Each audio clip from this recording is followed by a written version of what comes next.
All right, well, thank you so much, everyone, for joining us here today. So over the next 30 minutes, myself and Chris want to share some practical advice and techniques that will hopefully reduce time for you on certain tasks and help you prepare for that busy med season ahead.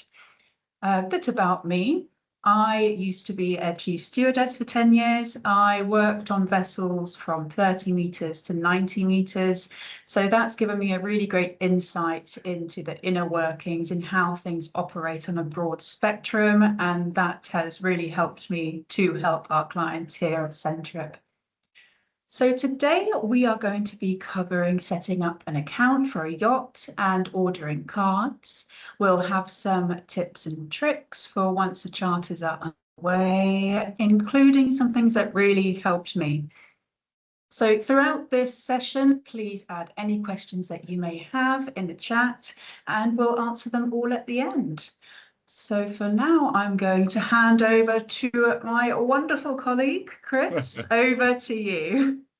Thanks so much there. So hi, I'm Chris Dickin. I am Head of User Experience here at Centtrip, and I am going to be stepping through some of the practical stuff on our Centtrip Global platform and hopefully some useful tips and tricks that'll help you when you're getting ready for starting that med season. So let's go over to the platform. So here we are on the global platform. Today we're going to be essentially setting up a boat called Song of the Sea.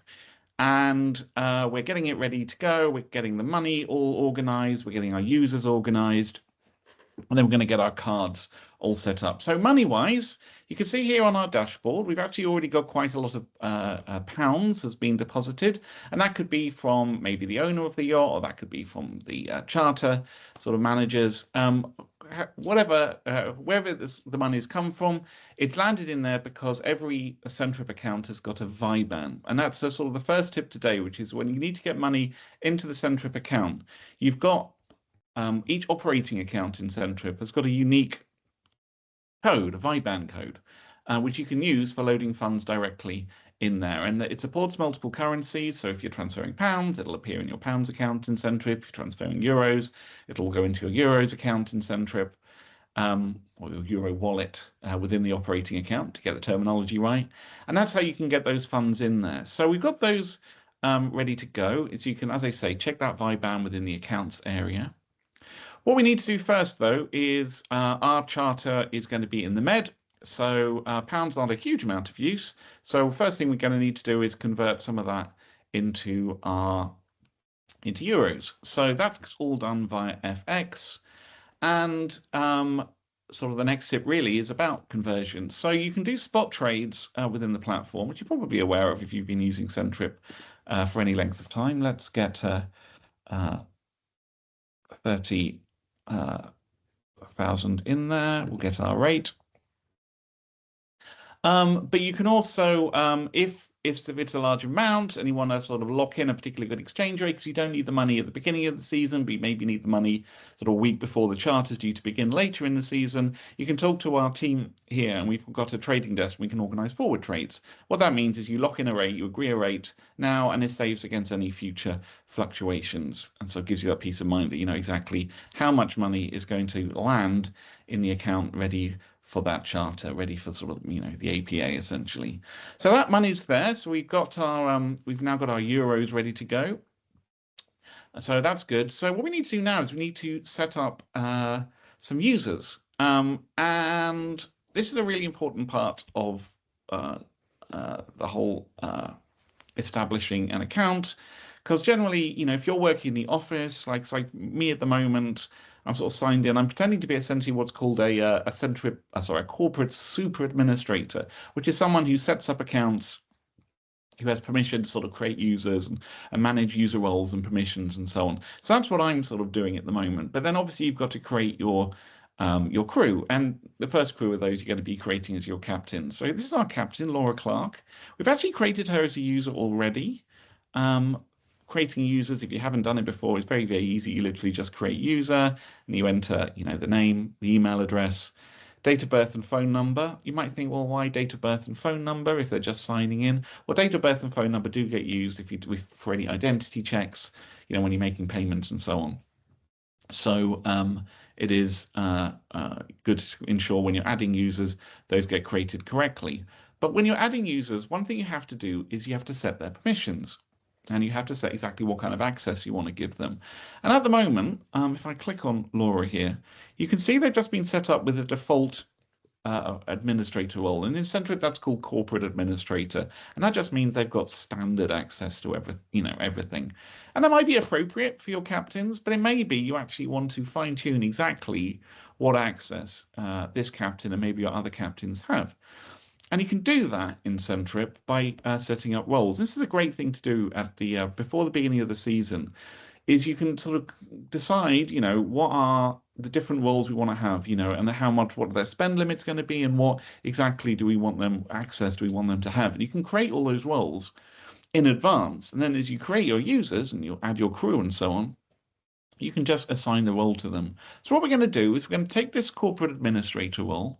We're not going to edit it, because we've got some other corporate administrators we just want to leave as is. But what we're going to do is duplicate it.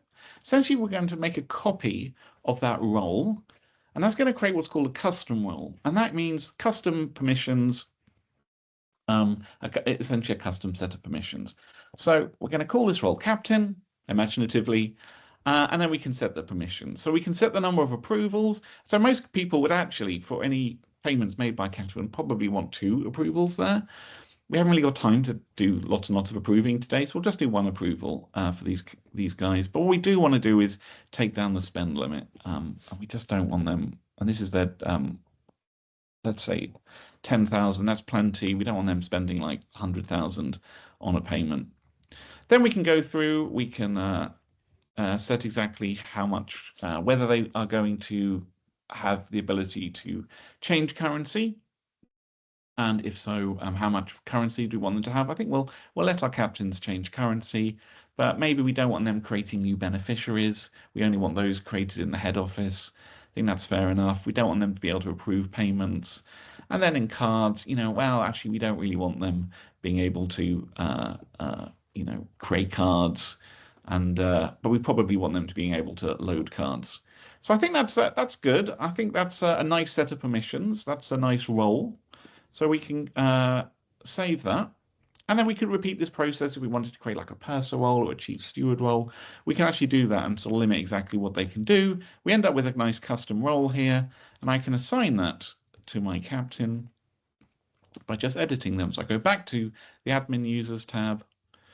I can click edit user, and then I'm going to get rid of the their current corporate administrator role. You see here they've already got a card. They're a card holder. We'll leave that as is. But what we're going to do is we're going to assign them their new admin role. We want them to have access to this corporate, i.e. this company. It's called Centtrip Training. We're going to give them the captain role. And then very importantly, we need to choose exactly essentially what boats we want them to have access to. So we're working on Song of the Sea. We definitely need them to have access to that. And I think that's actually good to go. So what we're going to do is just click next. We're going to confirm that. And then that user is ready to sign in, which we'll do in a sec. Next job will be to do cards. But before we do that, let's just do a little kind of recap of some of these sort of tips from what I've covered. So when you're loading funds in, use that VIBAN, which you find there in the accounts area. That is what you can use to load funds into your account. Obviously, there's the ability to do FX within the platform, and we've also got dealing desk available for doing forward trades if you want to lock in an exchange rate, if you don't need the money until later in the season. And then you've got the ability to create these custom roles, and you can create them all right at the beginning of the season, set the spending limits, and then you can assign them to the users and control exactly what accounts you want those people to access. So that is everything now. So as I say, next job is going to be cards. I need to create a few cards for my crew.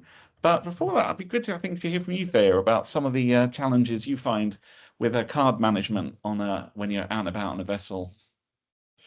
Yes, absolutely. So I'd say one of the challenges especially in these busy times, is not having enough budget on the card. You know, things are getting busy.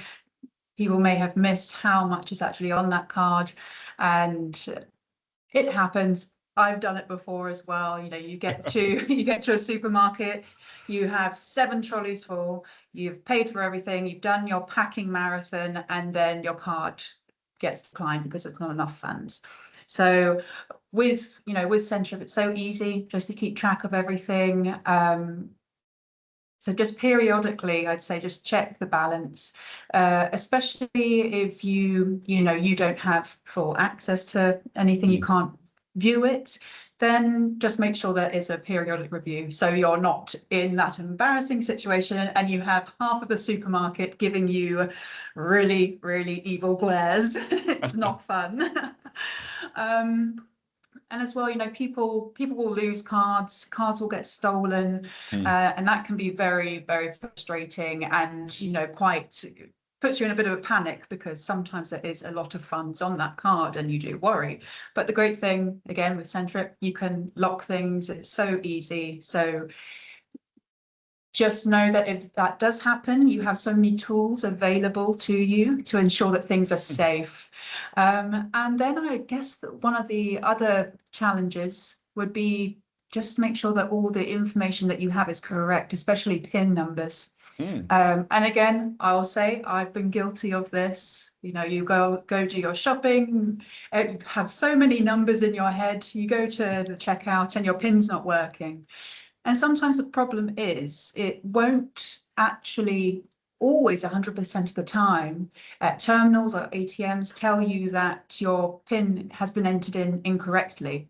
So just double check all the information, save yourself the hassle and the panic of going, my card's been blocked, or, you know, oh no, what's happening?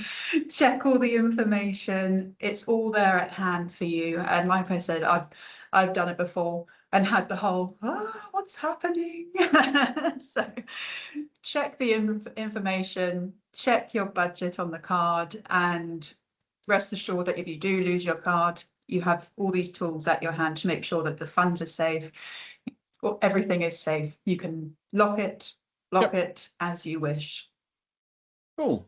And yeah, the big thing that I would always say as a tip for that, especially with checking budgets and checking PINs, just make sure all the crew are signed in and got access to the app, like before they get on the boat, if you can. So we've got this great app with Centtrip. You can see that, okay, fine, it says 000 is the budget there. It's because it's my test card. But you can see that on the home screen of the card, that's where it'll show you what the budget is that's available to spend. And then to get the PIN, you just click where it says manage card, you click where it says PIN reveal, and boom, you've got the PIN there as well. So as long as your team all have the app on their phones, as long as the team have all made sure they signed in, they know their sort of password, you know, make sure they're all signed in before they leave on the boat, then they're going to be in good shape. They're going to be able to check their budget. Another thing though with you know, making sure you don't run out of funds is actually this feature we've got in Centtrip called shared balance cards. And the way that works is when you instead of most Centtrip cards are prepaid cards where you transfer money on and you just spend that balance and then you have to top it up. It is possible to create cards which essentially spend from the main main operating balance of the account. Those are called shared balance cards. And I thought it might be good just to show you how that's done now. So here you go. I'm going to create you a card on this account there. And this is, so you see, you got all your details, very similar to creating a user, actually adding a card. You have to give them a name, you have to give them an email, date of birth is in there, the phone number's in there. The only extra thing you have to do when you're doing a card is the emboss name, which is the name that appears on the card. So let's call that Chief Stew. And then right at the end of the import spreadsheet, you've got this field here called shared balance. And we're going to set that to yes. And that means we're going to create a shared balance card. And that's going to spend off the main operating account. Now, obviously, this isn't appropriate for all your crew. It's only really appropriate for a few senior people. But it's a good way of making sure that you know you've got at least one card where you're not have to deal with top-ups. So let's go ahead and create that. We're going to create a physical card for this. So it's going to be a real piece of plastic, which we have to get sent to the right place. I'm going to import my file. And I've got that on my desktop. It's ready to go. Another tip, don't rush through this import wizard, because there's a field here where you choose your delivery address. And just make sure that you've got this delivery address is correct. And you can always edit it. You can add a different delivery address, because these are where the cards are going to go to. So just make sure the cards are going to go to the right place before you confirm the order. And that's now complete. So that's ordered a shared balance card. But another tip as well, a good little practical tip is what you can do is you can reuse that same spreadsheet. This time I'm going to say it's not a shared balance card. But I'm going to create a card again. It's almost exactly the same for the same person. But what I'm going to do is I'm going to create this time a virtual card. And what this is a great way of doing a backup. So you've got your physical card, which is your main card. But then what you can do is you can create virtual cards as well. And you just essentially just run the wizard again, exactly the same details. And you just create essentially a second card for the same card holder. The lovely thing about virtual cards is they're active as soon as they are created. They don't require waiting around for a bit of plastic to be delivered, and you can add them straight to your phone, and you can use them for POS transactions, and you can also just use them for e-commerce transactions. So we've ordered these two cards. Let's take a look at our card management list. Here's the physical card we just created, and you notice here it's inactive. That's because when you order a physical card, it's generally it's by default it's inactive. And what you can do is it's a new feature which we added quite recently, brand new feature within the global platform. It's just the ability for the admin to go like, okay, I'm ready. This card's in the hands of the captain or the chief steward or whatever. Let's just get that activated. So you can activate it even before it's arrived if you need to, just to make sure it's going to work as soon as that plastic hits the doormat. So that's our physical card. That's a shared balance card. Now this is our virtual card. You can see here it says virtual, and you can see it's active already because it's a virtual card. We don't have to activate it. What we do need to do though is, because it's a prepaid card, so we need to add some balance to it. So I'm just going to top it up. Top up some euros. Let's just put 1,000 euros on that card.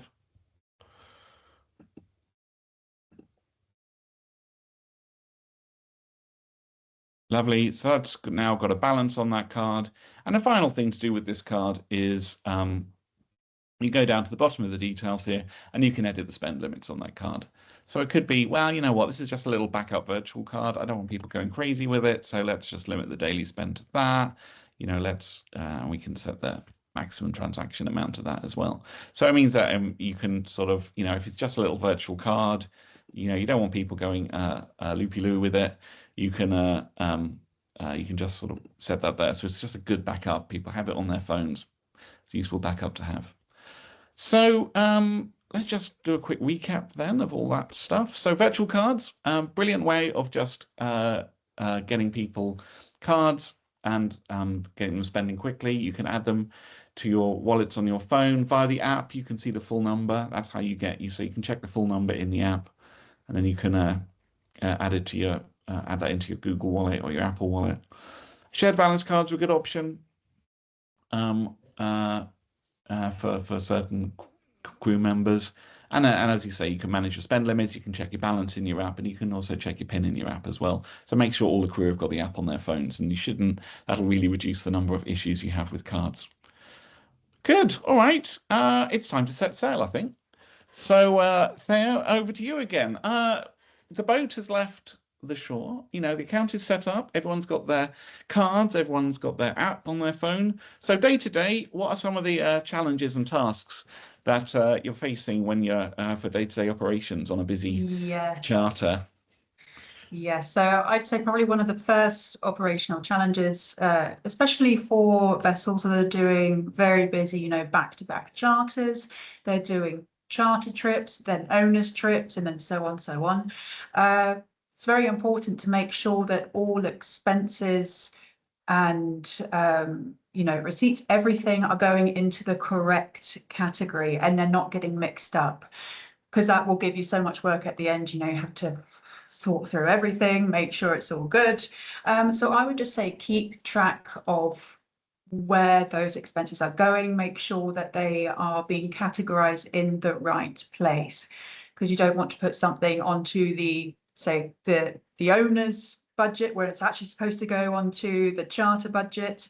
But that's what is really great about our projects feature. I think that's a really good one, and that will help to simplify things, keep everything all in line. One of the other ones I would say would just be keeping on top of your receipts, not leaving them to create a massive Everest mountain in your office. Don't do that. But I will say, I think we've all been guilty of that before, Chris. I certainly have done that, especially when we have been non-stop busy. Things do pile up. But again, with Centtrip, so easy. You have the power in your hands with your app when you're out and about. Snap and upload as you go. So I would say that's one of the good things to keep in mind as well, is just make sure everything is categorized correctly. If you're doing back-to-back charters and owners trips, utilize our projects feature and don't let a Mount Everest of receipts go above your head. Not good. All right. Well, in terms of the receipts, I mean, obviously you've got, if the crew have all got the app, if they're all signed in, then they make a transaction on their cards. The card appears in the app. They then just tap on the transaction. You can see there they click where it says add receipt, and boom, they've got the ability to take a photo there and then.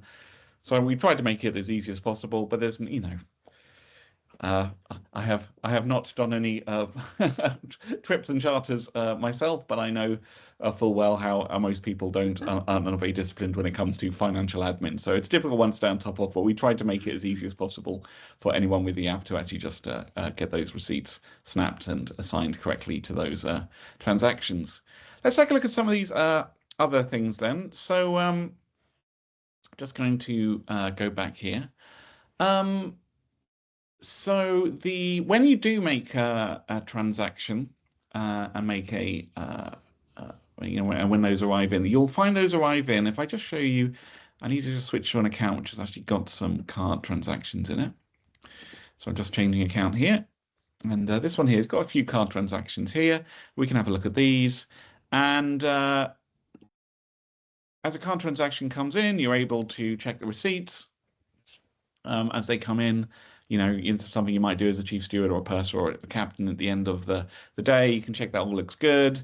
And then as well as checking the receipt, you can check the label they've assigned to it. And if necessary, you can just get rid of that and assign a different label as well for those transactions. And that just is a good way of the double checking that the data that's coming in from the crew is of a decent quality before it goes to back to the admins. Obviously, the captains have to make payments as well. So let's just look at that and how that's done from the platform. So I'm going to log in as my captain. I just need to get my code. This is why, I'm getting mine sent by email, but, this is why we always want people to have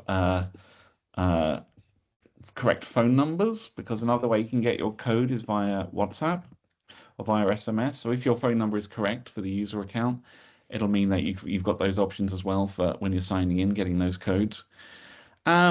So this is now a captain who, remember we assigned this role where we said that we only want them to have access to one account. And there it is. You see there, if I go to the navigation, they've only got access to that one boat. And so they've got that sort of user access limited.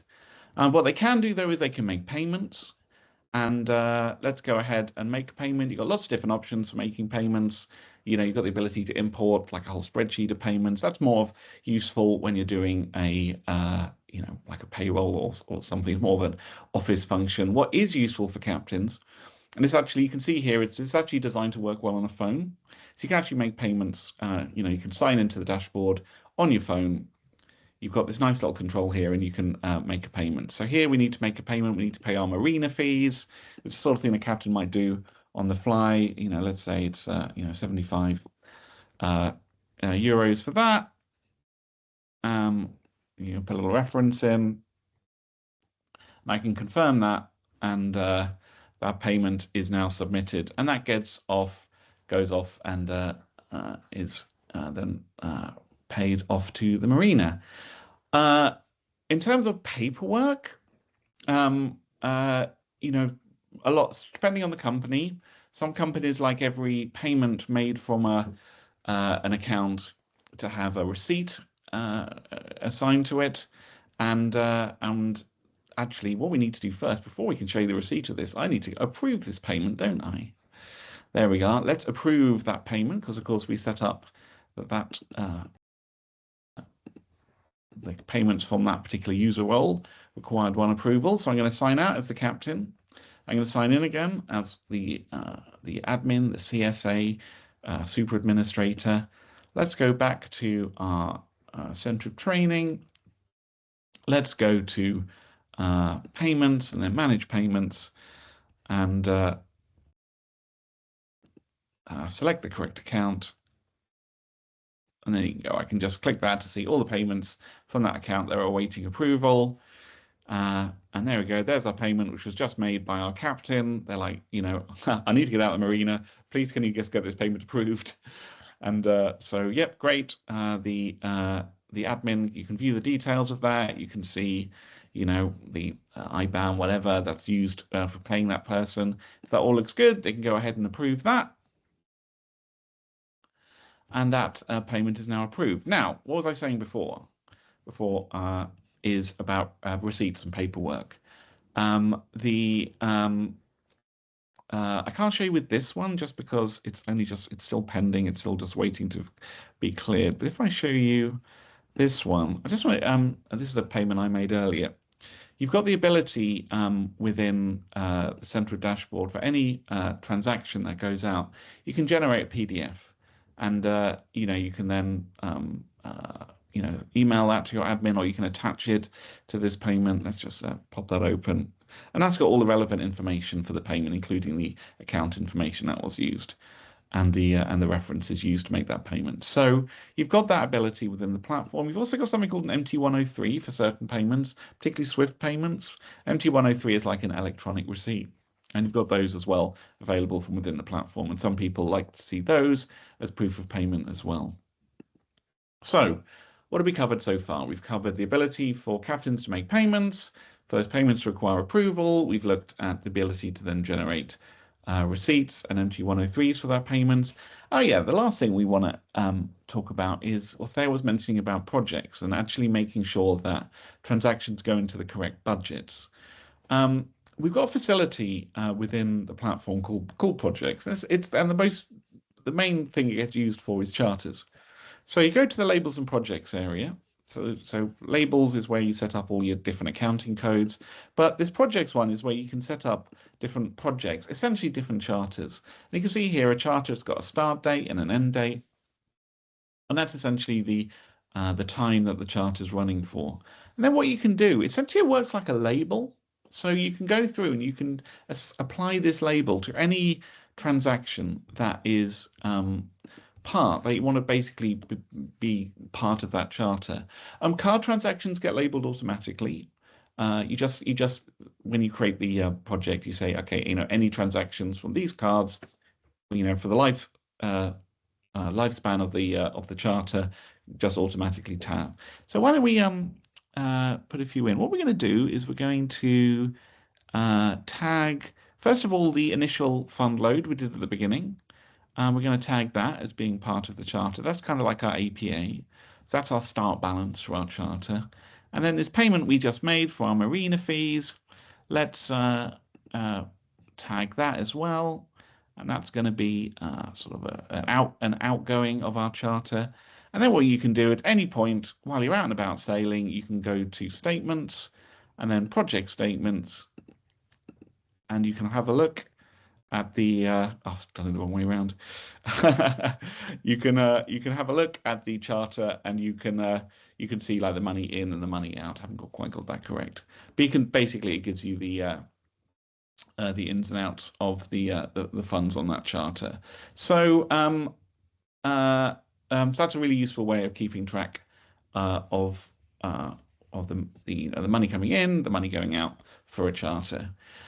So as well as that, as well as using projects, just what we've covered there is, encourage your team to use their to take pictures of their receipts, to apply the correct label. That makes life much easier, but you can still check them within the platform. You can also generate receipts and MT103s for any payments made from the platform. So that is me. That's pretty much everything I was going to show today. So I think it might be good to do a little summary of some of your hints and tips there. Now, I don't think anyone's ready for this picture.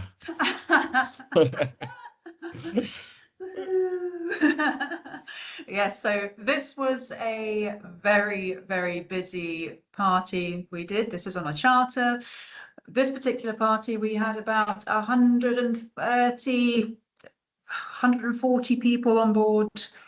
So very, very full on, but fun. You've always got to have fun. Yes, good. So a little brief of the tips and tricks. So order cards early. Saves you stress, doesn't leave you wondering if it's going to arrive in time. Lock it until you need it. Snap and submit receipts as you spend and go along. Don't let that mountain build up. Don't give yourself more stress. And keep a close eye on your balance. Make sure that you're not going to be caught out. You don't want half of the supermarket giving you a glaring eye. And if in doubt, check your PIN number. If it's getting rejected for whatever reason, you have the power in your hand with that app when you're out and about. Double check your PIN. And use our tools to help organize expenses. As Chris said, Projects is a great one to use. It keeps things super streamlined and easy for you. So utilize all the tools at hand that Centtrip has. Okay, perfect. Well, everything that we have been looking at today is on our global platform. So if you would like another demo, any more details, if you'd like to upgrade or open an account, then get in touch with us or complete a quick form. Give us a call, give us an email. We love to have a chat, so don't be scared. And yeah, we look forward to speaking with you. So all details are in the chat there. Cool. And we will be in touch. Everyone who's been on today will be in touch just with some more details. And also we will send a link to this video. This video is available. If you need to, you'll be able to share it with any other team members as well. Lovely, lovely. Right. Oh, wonderful. Thanks so much. Enjoy the rest of your day. Thank you very much, everyone. Bye-bye. Bye.